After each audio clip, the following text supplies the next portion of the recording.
अस्सलाम वालेकुम नाज़रीन। इस वक्त ट्विटर के ऊपर, पाकिस्तान की सोशल मीडिया के ऊपर, पाकिस्तान के इलेक्ट्रॉनिक मीडिया के ऊपर अगर एक चीज़ डिस्कस हो रही है वो बांग्लादेश है। इस वक्त अगर पाकिस्तान की इलेक्ट्रॉनिक मीडिया स्क्रीन्स के ऊपर कुछ खबरें तब्दील करके दी जा रही हैं या एक एक डोमिनेट कर रही है चीज़ से वो बांग्लादेश है। बहुत से लोगों को डरा भी रही होगी। गालिबन शहबाज शरीफ साहब को बहुत ज़्यादा डरा रही होगी। कुछ सहाफ़ी भी इसके ऊपर बात कर रहे हैं कि पाकिस्तान में क्या सोच-प्रचार की जा रही है। लेकिन बांग्लादेश में वज़ीर-ए-आज़म भाग निकली है। हसीना वाजिद साहिबा को 40 से 45 मिनट का टाइम वहां के आर्मी चीफ की जानिब से दिया गया। बांग्लादेश में अवाम जीत गई। बांग्लादेश में अवाम को रियासत तस्लीम किया गया और जो एक एस्टैब्लिशमेंट थी, जो हसीना वाजिद के अंडर एक तमाम एक बदमाशिया किस्म का सिस्टम बनाया हुआ था, जो एक विंग्स बने हुए थे, जिस तरीके से उन्होंने अपोजिशन को जेलों में डाला, जिस तरीके से उन्होंने खुद को वहां का आमिर समझा, खुद को वहां का हुक्मरान समझा, एक ऑटोक्रेटिक सेटअप और जान नहीं छोड़ी जिस तरीके से एक लंबे अरसे से बांग्लादेश के ऊपर वो काबिज रही। आज बहरहाल अवाम ने, अवामी प्रेशर ने, अवामी सुनामी ने, अवामी समंदर ने उनको निकाल बाहर किया वज़ीर आज़म हाउस से।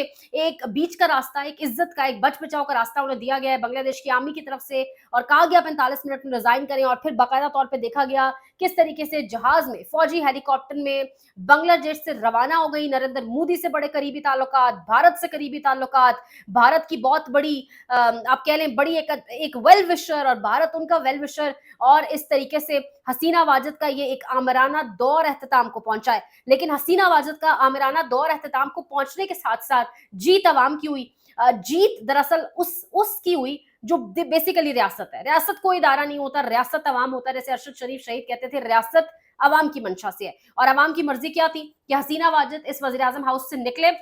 मामला कोटा सिस्टम से शुरू हुआ। वहां पर बेसिकली एक कोटा सिस्टम था कि 1971 की जब पार्टीशन हुआ, जब बंगाल हुआ, जब सकूत ढाका हुआ, तो शेख मुजीब साहब और पूरी जो लोग थे उनकी जानिब से एक कोटा सिस्टम बनाया गया कि 30% जो जॉब्स हैं वो उन लोगों को मिलेंगी, उन फौजियों को, उन अफसरान को या उन लोगों को जिन्होंने कुर्बानियां दी उस वक्त सकूत ढाका के टाइम पे। और बांग्लादेश एक अलग मुल्क जिनकी कुर्बानी की वजह से बन सका। लेकिन 70 के बाद 80 गुजरा, 90 की दिहाई गुजरी, 2000 गुजर गया, 10 मतलब अब 2024 है।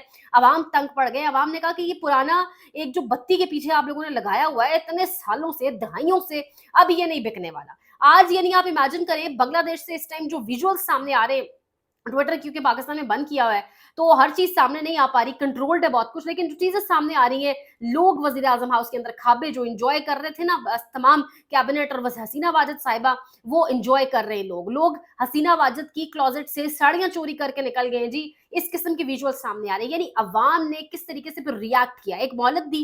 अवाम कहती रही, अवाम नापसंदीदगी का इजहार करती रही, लेकिन वो नापसंदीदगी समझने के बजाय रिएक्ट किया गया, उस पर रिएक्शन शो करने की कोशिश की गई। जितने मुजाहिरीन बाहर थे इन पर गोलियां चलाई गई, स्ट्रेट फायर किए गए। 4 से 6 लाख लोग सड़कों पर मौजूद रहे। लेकिन जिस तरीके से नौजवानों को, जिस तरीके से यंगस्टर्स, ये जो लोग इस टाइम वज़ीर आज़म हाउस के अंदर मौजूद है तमाम लोग यंगस्टर्स हैं, जिस तरीके से यंगस्टर्स के ऊपर स्ट्रेट फायर किया गया। एक नौजवान की वीडियो जिसमें 17 साल गालिबन नौजवान जिसको 70 के करीब गोलियां मारी गई, इस बेदर्दी से, इस आमराना तरीके से एक ऑटोक्रेटिक सेटअप बनाकर हसीना वाजिद साहिबा ने अपनी इंतजामिया के जरिए प्रोटेस्टर्स पर हमले कराए और फिर कहा कि ये दहशतगर्द हैं जो प्रोटेस्ट कर रहे हैं, ये अवाम, ये नुक्से आमा का जो है, ये अमन जो है उसको नुकसान पहुंचा रहे हैं, इनको गिरफ्तार करो। इस वक्त 20,000 से ज्यादा लोग बताया जा रहा है कि गिरफ्तार हुए। एक तमाम तरह की मूवमेंट चली। आर्मी चीफ ने इस टाइम बहरहाल खताब किया वहां पर। खताब करके उन्होंने कहा कि अवाम उम्मीद है घरों को चले जाएंगे, जो कर्फ्यू का नफाज है फिर वो खत्म हो जाएगा, क्योंकि बहुत जरूरी है कि अवाम घरों को चले जाएं और हालात जो है वो कंट्रोल किया जा सके, हालात को प्रॉपर तरीके से कंट्रोल किया जा सके, मैनेज किया जा सके। आर्मी चीफ ने कहा कि बाकायदा तौर पर एक इंटरिम सेटअप आएगा, बाकायदा तौर पर एक सियासी सेटअप आएगा जिसकी अवाम में मकबूलियत मौजूद होगी और वो आगे मामला को लेकर चलेगा। हसीना वाजिद को 45 मिनट का वक्त भी दिया गया। लेकिन पाकिस्तानी मीडिया इस टाइम कुछ ऐसी खबरें भी रिपोर्ट कर रहा है और ज्यादा झुकाव उस तरफ है कि गालिबन शायद फौजी सेटअप या फौज जो है वो सियासी मामला बांग्लादेश के देखने जा रही है। तो फौज ने ऐलान किया कि हम एक इंटरिम सेटअप, एक सियासी, एक पॉलिटिकल सेटअप लाएंगे जिसकी अवाम में मकबूलियत बेइंतहा होगी। 7 फरवरी 2024 पाकिस्तानी सहाफी बाबा जी सोहेल वड़ाइच साहब, उनका एक आर्टिकल जिसमें बाकायदा तौर पे उन्होंने कहा कि बांग्लादेशी मॉडल आ रहा है, बांग्लादेश मॉडल आ रहा है। उन्होंने उसमें बाकायदा तौर पे उस आर्टिकल के अंदर ये चीज मेंशन की। उन्होंने कहा कि शायद वो बांग्लादेश का मॉडल जो है, मालूम नहीं हतमी तौर पर क्या होगा, मगर फिलहाल ये तय हुआ है कि इंतखाबात के बाद पाकिस्तान में बांग्लादेश की तरह एक मुस्तहकम जो मॉडल है वो लाने की तैयारी की जा रही है। और बांग्लादेश की तरह एक मदद और हिमायत से 10 साल तक मुक्तदरा की मदद हिमायत से सेटअप को चलाया जाएगा। तो क्या आपको 7 फरवरी को ये लग रहा था, 8 को जब इलेक्शंस थे, कि बांग्लादेश मॉडल पाकिस्तान में आ रहा है, वो आपकी पेशेंगोई पाकिस्तान के लिए तो गलत साबित हुई। ये भी गलत साबित हुआ कि बांग्लादेश में कोई मजबूत सेटअप नहीं था। सेटअप वो मजबूत होता है जिसके पीछे अवाम खड़ी होती है, जिसके साथ अवाम होती है। यानी शेख मुजीबुर रहमान की बेटी शेख हसीना वाजिद, उसको मुल्क छोड़ना पड़ा, बांग्लादेश छोड़ना पड़ा, जबकि शेख मुजीबुर रहमान ने ही बांग्लादेश और ये सब कुछ, आप कह लें कि एफर्ट्स थी मुजीबुर रहमान के, बांग्लादेश मिला। लेकिन यहाँ आप अंदाजा लगाएं कि शख्सियत परस्ती नहीं होती, शख्सियात की फैंस नहीं होती, लोग नजरिए के पीछे खड़े होते हैं। मुजीबुर रहमान का नजरिया था, आइडियोलॉजी थी, लोगों को लगा, लोग उसके पीछे खड़े हो गए। आज हसीना वाजिद की आइडियोलॉजी नहीं थी, हसीना वाजिद की आइडियोलॉजी से लोग मुत्तफिक नहीं थे, वो लोगों को ऑटोक्रेट लगती थी, आमिर लगती थी, एक डेमोक्रेट नहीं लगती थी, अवामी राय के साथ नहीं चलने वाली थी, और लोगों ने उसको साइड पे कर दिया।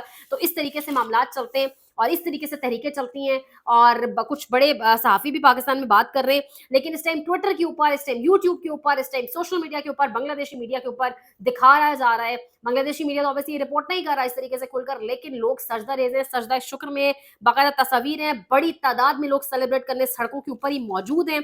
और जिस तरीके से आ रही हैं फुटेजेस सामने, सिद्दीक जान साहब कह रहे हैं शहबाज शरीफ साहब हसीना वाजिद के अंजाम से इबरत पकड़ें और आराम से मुस्ताफी हो जाएं।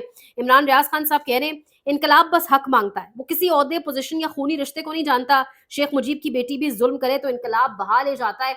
यानी आज एक छोटी सी मिसाल है, पाकिस्तान में जो सिचुएशन बनी हुई है, लोग इमरान खान के पीछे खड़े हैं, लेकिन जब भी पीटीआई के अंदर से कोई ऐसा मामला होता है कि पीटीआई के अंदर से कोई मेरिट की खिलाफ वर्जी की जाती है, तो आम खड़ी हो जाती है, बोलती है ये शऊर है। ये जिस दौर में हम रह रहे हैं, लोगों को एक एक चीज की समझ आ रही है। शेख मुजीब की बेटी थी, उसको मुल्क छोड़ के जाना पड़ा, कहा जा रहा है कि भारत रवाना हुई है, भारत भागी है शेख हसीना वाजिद, कुछ जगह पर कहा जा रहा है शायद वो बेलारूस गई है। बहरहाल ये अवामी ताकत, अवामी राय, अवामी उमंगों, अवामी उम्मीदों की जीत है। अवाम निकली, अवाम खड़ी रही, अवाम डटी रही। हमेशा बंगालियों को जिस तरीके से मुखातिब किया गया, ये बंगाली, इनके कद, इनका वो, मतलब उन्हें बुली करने की कोशिश की गई, लेकिन बंगालियों ने आज बताया है कि आज़ादी कैसे लेते हैं।